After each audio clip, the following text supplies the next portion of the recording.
that they can continue to do it, so they won't fall back into that rut that they were in before. And that's part of our ask to the county is we want to ask them to help us support a couple of additional positions, such as case management specialists. Right. And I know Tri-County Human Services, they're asking for 2 additional positions as well. So that way, it's not okay, we've gotten you guys out of here, good luck. You know, we want to continue that follow-up with them. Could I just suggest, there are some things that will help people manage their finances so they can keep them at home. Yes. That are less expensive than a caseworker. I mean, if you were to even just use Dave Ramsey's Financial Peace University, you end up with church volunteers who will become peer-to-peer, you know, working with you on your family budget and helping you stay in that home. Yes.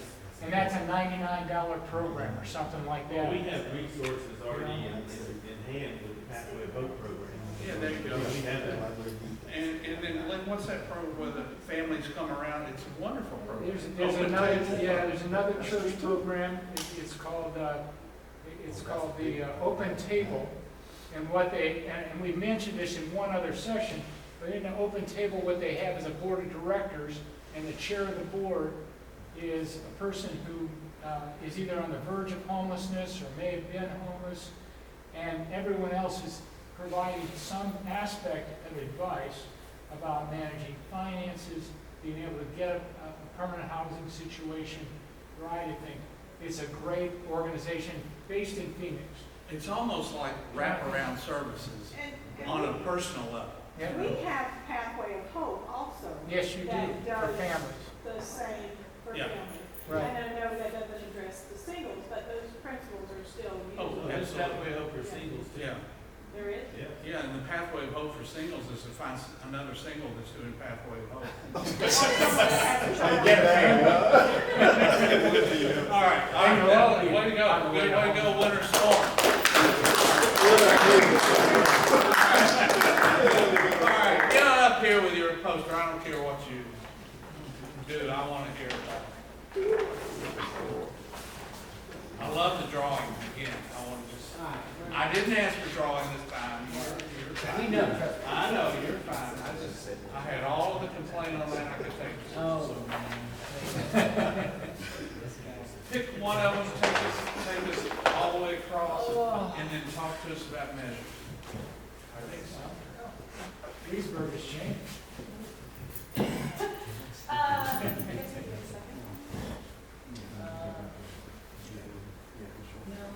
So I guess, You know what, we won't know because we can't read it from here anyway, just make it up and talk across. so one of the action items that we're taking away from today that we've worked on the last week or so actually, one of the biggest barriers to us growing and scaling our current program is just HR capacity and our HR capabilities. And so this is going to be a big project starting like immediately in terms of restructuring some personnel at the core and getting some additional support from DHB to help us have a stronger HR force in terms of recruiting, training, onboarding, hiring, stuff like that. And I know the markets are really hard as it is with COVID because there's more jobs available than you know what. But we cannot spend the money that's literally available to us because of finding qualified help to run our program. And so this is just absolutely, I mean, we just see it as critical right now. I mean, we're in a predicament right now where come next summer, we could be giving money back that we couldn't spend because of hiring, staffing problems. And just to tag along with it, the second action item to go along with it is just continuing to develop what we've called our life navigation program for individuals. Is to just kind of work on honing that program, developing more operational standards, program manuals and stuff like that. This is really new. We're only probably about 6 to 9 months into our inception of it, and so we're now getting to a place in terms of being able to cost out, you know, what it's costing, as well as again, we've had turnover. I'm sure many of you guys have had that too. We're trying to accelerate the onboarding process for a brand new employee to walk in get credentialed, get certified, to be able to start providing services that are eligible for reimbursement. It's a long process. It really is. And so one of those things that we're going to be using to help speed up that process is just kind of developing some manuals and stuff like that. Okay. Now, We're working on that in our command now, we'll share that with you. Yeah, we'd love to see it. okay, now what would be the measures then? So your outcome is, Well, so we have actually having written program standards and operational manuals. Being able to have our program coordinator, Alicia, be able to focus on enhancements of the program rather than right now she's having to do case management because we're short on staff. And then numerical increase in our individuals finding stable housing. so ultimately, you're still looking at housing. Yeah, Is still your big, yeah. but you're saying this is a lead factor. It is. We need To impact the housing. more case management And, specialists. I mean, beyond homelessness, we also operate a pretty awesome after-school youth program as well that was just in the position of going to 5 days a week, and we've had to scale it back because we can't find program aides. And so again, the HR capacity, just for our command as a whole, from all our social service programs to basic emergency financial assistance, Life Nav, and Pathway of Hope, and our after-school programs are all being hindered by HR capacity, HR development. Chris, What would you say? Yeah, fire away. I heard the other day, and it makes sense, that people are struggling to hire people. It's not a lack of people, it's a lack of talent. We have a talent shortage, not a people shortage.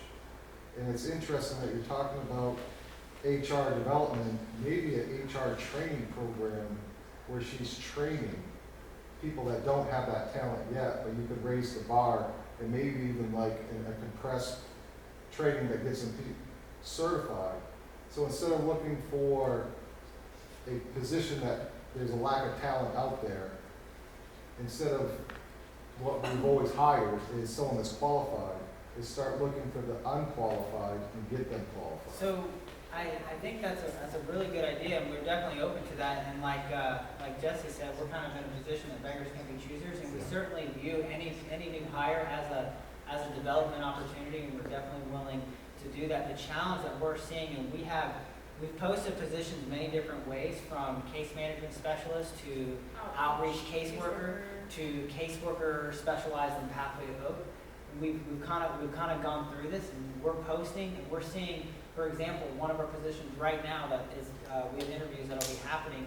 We had 4 people apply, and 2 people that never followed up for interview. One person that actually came back, and so it's just been challenging. And I certainly think that we as a local organization are doing something. Maybe we're missing something. We're missing some opportunities. And so again, that's part of us working with DHQ to kind of help us just bolster our. Well, because right our now we HR have a capacity. secretary who HR is a part of her responsibility. Right. So we need her to just focus on. just HR. I think we also have to be careful that we don't make our titles too complicated. Because I've ran into that before when people didn't realize I have the skills, but when they saw that title, But we're at the mercy of DHQ. yeah, that's true. So you can fix that. That's good. You can fix that, that's good. Since you're But you understand what I'm saying? I in am. villages, I would think that there would be a source there to tap, even if we could do it in a part-time basis. Well, I was wondering about temp agencies. They are a good source of volunteers, but they're all But- and retired, so again- they're not looking for full-time case management. And No, but a part-time they might. and we would be willing And you would to avoid certainly try that. the extra charges of, Yeah. you know, Yeah. What about internships? But I feel We don't have anyone that can supervise. Got a question? But what about the fact that somebody who's, did I speak? Sorry. Okay. Now, I had a question because of something you said earlier. Could it be possible to set up like an apprenticeship program for prospective employees that we have someone kind of break them into Army admin or whatever we need Yeah. specific to the You're committee? building. I think some stuff like that with our local colleges and stuff like that will have to be part of our recruitment model. And because we're currently not, I don't think we're really digging deep enough there. one of the other challenges that we're finding is that LifeNav is a program, these are case managers that are going to encampments and picking up families that have become, or individuals that have become eligible for our programs, moving them into non-congregate sheltering, journeying with them into housing and stabilizing them. The vast majority of them chronically, they have substance abuse, trimorbidity. We're talking about LifeNav, and I probably should specify that LifeNav is targeting our most difficult housable population in the community. Some of our families that are coming through our coordinated access that helps prioritize the families are our families. And for that, they automatically are being enrolled in the Pathway of Hope, and getting a family into housing and stabilizing them, a lot easier than a person that doesn't know how to use an oven. And so that's the population that we're working with, and finding employees, like we've interviewed people when we explain to them what our program does and that this is a field position. You are assigned in a vehicle and you are going out into the community and you are doing this. And, it's COVID. It's hard finding people that want to do what we're doing. Yeah. To be honest. But I know they're out there. You were going to say something. Yeah. Oh, I was just saying, like, at universities, I know because I've done this, with your Bachelor's of Science in Social Work, your Master's in Social Work, you can start at the end of the year and offer them positions and explain, what it is. And not as an intern, but as a potential employee. Or you could do interns. And you could possibly be a supervisor part-time. Yeah. It's not that difficult in the state of Florida to find a supervisor. I want to say the thing about HR. I've had extensive conversations with DHU HR in the last 2 months, and bless their heart. Take what I'm throwing at them and multiply it by 60, and you know what they're dealing with on a daily basis in the whole division. So I really pray for them, because right now their job is probably the most stressful in all of the division. This is not just to you in your command. All of us are experiencing this, and people outside the Salvation Army. This is a crisis in our nation. But what scares me, and since we have a DOP member sitting in here, you can hear us. What scares me is we're getting an opportunity now to receive more funds to distribute than we've ever had before or ever will get again. And if we have to turn funds back because we don't have the personnel to do it, then that hurts our future. So DHQ, and more importantly, I think THQ needs to listen more closely to the field. You've got to relax some of these. I get the legality of HR. We are all under all of that. But they have to hear. Like, we have interns that come from UCF and do amazing jobs in our social services.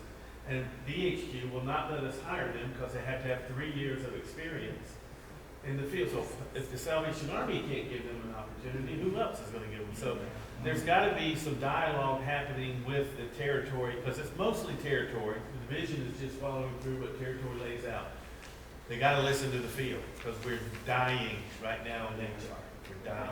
And a lot of it for us is that our Corps is fairly young in terms of Salvation Army years. Like our neighbors, and you guys been there over a century. We're still like about 25 years, and so our Corps we're kind of going through growing pains. And a lot of what I think is going to help move the needle is like some of the suggestions that we're hearing about local recruitment efforts, local capacity, going out there, going to all the meetings, going into colleges. These are our programs, and just pitching it. You have a resource we don't have, all of us, villages. Yeah, they power they power our engines very well. Awesome. Well, okay, is this another suggestion for them? Yes, so I will tell you that we end up having to turn down money because to find a social worker that would go to encampments was very difficult, but there is a lot of money out there to do that. But you have to give them not only your vehicle, but you also have to give them the laptop and the cell phone so they can do everything on the run. We have that stuff.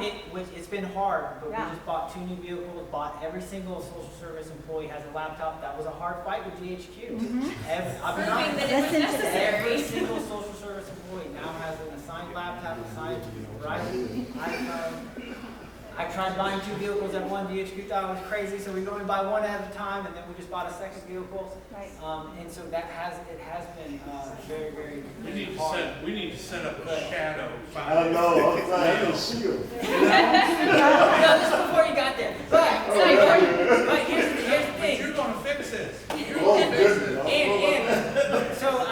So we're not throwing shade at DHQ I got because it. I recognize a lot of our fault is local engines to drive some of those things. All right, we can't take any more of this. I'm so depressed.